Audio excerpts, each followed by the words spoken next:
Hello అండి. అందరికీ నమస్కారం. Welcome to my channel AK kick. ఇప్పుడే 'రాజసాబ్' మూవీ చూసొచ్చాను. మూవీ చూసాక నా ఒపీనియన్ మీతో షేర్ చేసుకోవాలనుకుంటున్నాను.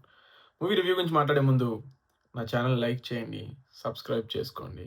వీలైతే కొంచెం షేర్ కూడా చేయండి. ఇప్పుడు మూవీ గురించి మాట్లాడుకుందాం. మూవీ ఎలా ఉందంటే, మారుతి గారికి అడ్రెస్ ఒకటిచ్చారు మనకి. ఆయన విల్లా అడ్రెస్ ఏదో.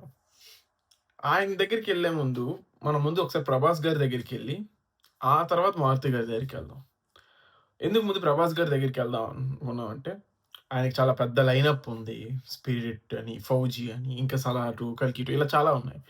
మధ్యలో ఈయన 'రాజసాబ్' చేస్తున్నారంటే నేనేమనుకున్నాను, నా పర్సనల్‌గా ఏమనుకున్నానంటే, ఒక ఫ్రెష్ చేంజ్ కోసం ఎప్పుడు యాక్షను లేపోతే లార్జర్ థాన్ లైఫ్ క్యారెక్టర్సే చేస్తున్నారు. సో, కొంచెం రియాలిటీకి దగ్గరగా, రిలేయబుల్‌గా ప్రేమ కథ చిత్రం టైప్ చేస్తారు. హారర్ కామెడీ అనుకున్నాను. హారర్ స్కేల్ పెంచారు. కామెడీ స్కేల్ పెంచాలనుకున్నారు. ఫైన్.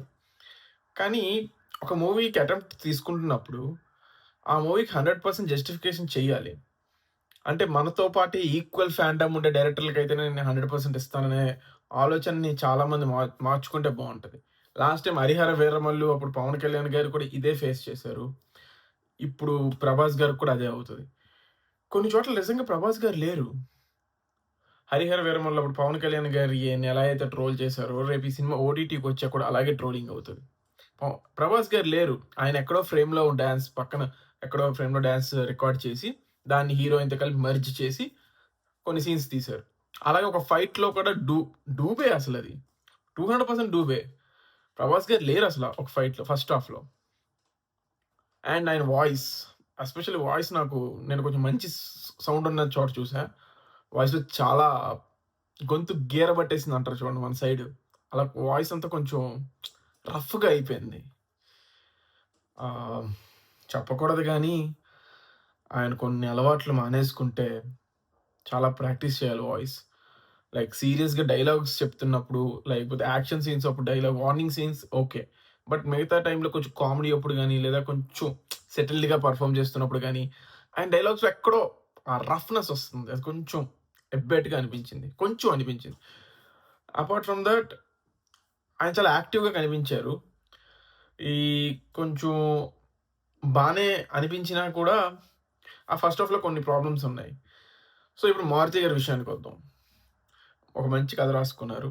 ఒక సింపుల్ కథ అని. ఒక 100,00,00,000 బడ్జెట్‌తో తీసేసుంటే ఈ సినిమా, ఒక డీసెంట్ సంక్రాంతి ఫిల్మ్‌కి మంచిగా సంక్రాంతి టైంకి మంచి ఫిల్మ్ అయ్యేది.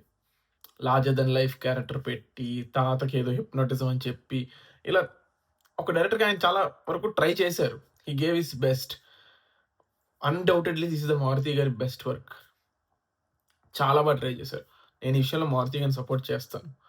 కానీ కొన్ని చోట్ల ఏమైందంటే 190 మినిట్స్ పెట్టేయడం వల్ల సినిమా స్టార్ట్ అయినప్పటి నుంచే మనం కొంచెం డిటాచ్ అవుతూ అనిపిస్తాం. ఒక సీన్ ఉంటది. ఒకడెవడో వచ్చి ఒక అమ్మాయిని ఏడిపిస్తారు 'ఆనంది' గారిని. దానికంటే 'ప్రభాస్' గారు ఒక చిన్న పంచ్ డైలాగ్ కొట్టి సాంగ్‌కెళ్ళిపోతారు. అది నాకంత కనెక్ట్ అవ్వలే. అక్కడ కనెక్షన్ కొంచెం రఫ్ అయింది.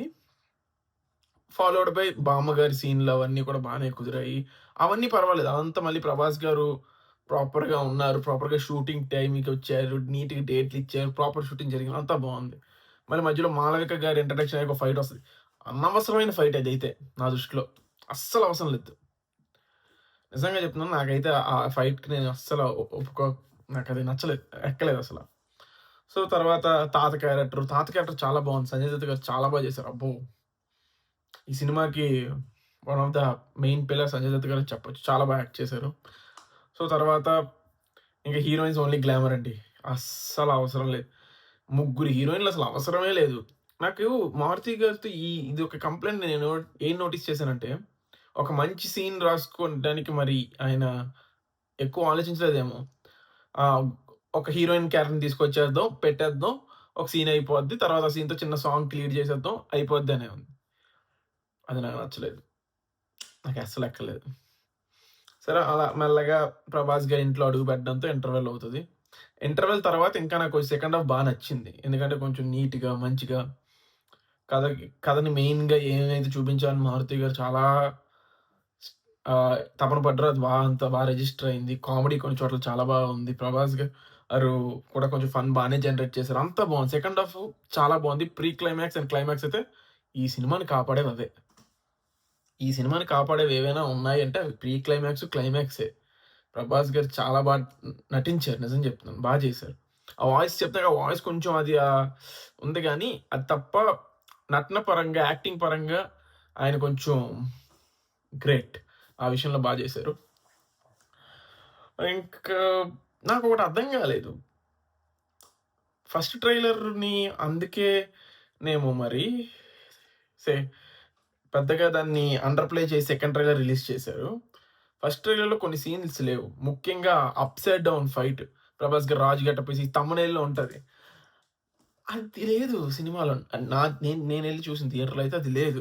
అలాగే మాళవిక మోహన్ గారు ఒక కొలనులోనో ఎక్కడో నడుచుకుంటూ వెళ్తారు. ఆ సీను లేదు. అది మరెందుకో నాకు తెలీదు. ఎందుకు తీసేసారు? నేను కొంచెం ఎక్సైట్ సెకండ్ హాఫ్‌లో సీన్ ఉంటుంది. అది కొంచెం మంచి హై ఒస్తది. సో, పర్వాలేదులే సెకండ్ హాఫ్ కొంచెం బావుంటే సినిమా బానే అనిపిస్తదని. సో, ఆ సీన్ లేదు. అది కొంచెం డిసప్పాయింట్ చేసింది సెకండ్ హాఫ్‌లో. అండ్ విజువల్ ఎఫెక్ట్స్ గురించి మాట్లాడాలి. బావున్నాయండి. పర్వాలేదు. మరీ అంత అమ్మో! ఘోరంగా అయితే లేవు. నేనైతే భయపడ్డాను. బిగ్ స్క్రీన్ మీద చూస్తే విజువల్ ఎఫెక్ట్స్ అంతగా అనిపియవేమో. Like maybe it will not be that pace అని. బట్ బావుంది. చాలా పర్వాలేదు. బానే డిజైన్ చేసుకొని చాలా చేశారు. క్లైమాక్స్‌లో ఆ బైరాగి, ఆ పెద్ద ఏమంటారు అది జాంబీ టైప్‌దేదో వచ్చింది. దాన్ని కూడా డిజైన్ చేసుకున్నారు. బట్ ఓవరాల్‌గా మూవీ నాకైతే ఓకే. పర్వాలేదు. పండగ కదా! సేల్ అయిపోతదనుకునే థాట్‌తోనే సంక్రాంతికి రిలీజ్ చేశారు. తెలిసిపోతుంది. కానీ మిగతా సినిమాలున్నాయి. అవి గనక ఏమాత్రం ఒక్కటి బాగున్నా 'రాజా సాబ్' కష్టమే. లేదు అవి కూడా ఈ సినిమాలాగే ఉంటే అప్పుడు ఏదో ఎళ్ళిపోద్దేమో గానీ, బట్ నాకైతే అంత ఎక్కలేదు. పర్వాలేదు. ఓకే. సంక్రాంతికి కదా అన్నట్టు అంతే. ఇంక నేనొకటి మాట్లాడాలి. తమన్ గారు ఛాన్స్ దొరికినప్పుడల్లా చేశారాయన. టెక్నికల్ డిపార్ట్‌మెంట్‌లో నాకు తమన్ గారి వర్కే ఫస్ట్. సెకండ్ మారుతి గారి direction. Third visual effects. Maruthi గారైతే నాకు ఆయన్ని చూస్తే నాకు ఒక విధంగా కొంచెం బాధ అనిపించింది. ఎందుకంటే 'ప్రభాస్' లాంటి పెద్ద హీరో ఉన్నప్పుడు హీరో నుంచి మంచి సపోర్ట్ లేదనిపించింది నాకు.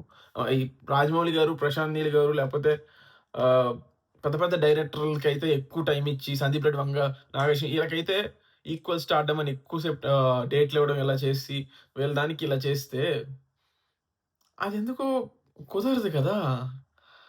హీరోకో రెస్పాన్సిబిలిటీ ఉండాలి. ఒక సినిమా ఒప్పుకున్నాము అంటే దాన్ని పూర్తిగా సర్లే అది సినిమా అయితే. నాకైతే ఇది అనిపించింది. సో, చాలా మందికి ఇదే అనిపిస్తదనుకుంటున్నాను.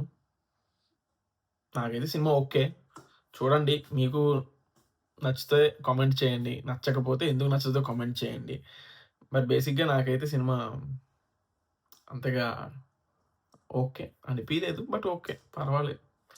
ఒక్కసారి ఏదో చూస్తారు. బట్ ఒకటి చెప్తున్నా నెక్స్ట్ వచ్చే సినిమాల్లో 'బీఎండబ్ల్యూ' గాని, 'మనశంకర వరప్రసాద్' గాని, లేకపోతే 'అనగనగా ఓ రాజు' గాని ఇందులో ఏది బాగున్నా సరే ఈ సినిమాకి దెబ్బే. మళ్ళీ చెప్తాను. So, this is the review. కొంచెం బెటర్‌గా తీసుకోండి 'ప్రభాస్' గారు. మంచి కేర్ తీసుకోండి. వాయిస్ గురించి ఆలోచించుకోండి. బ్లూ మ్యాట్‌లు, గ్రీన్ మ్యాట్‌లు ఫేస్‌కి వీఎఫ్ఎక్స్ వద్దు. Okay. Try to give you 100%. Next film కోసం వెయిట్ చేస్తున్నాను. Thank you. Thank you so much. Please do like, share and subscribe my channel ఎకెకిక్. థాంక్ యూ అండి.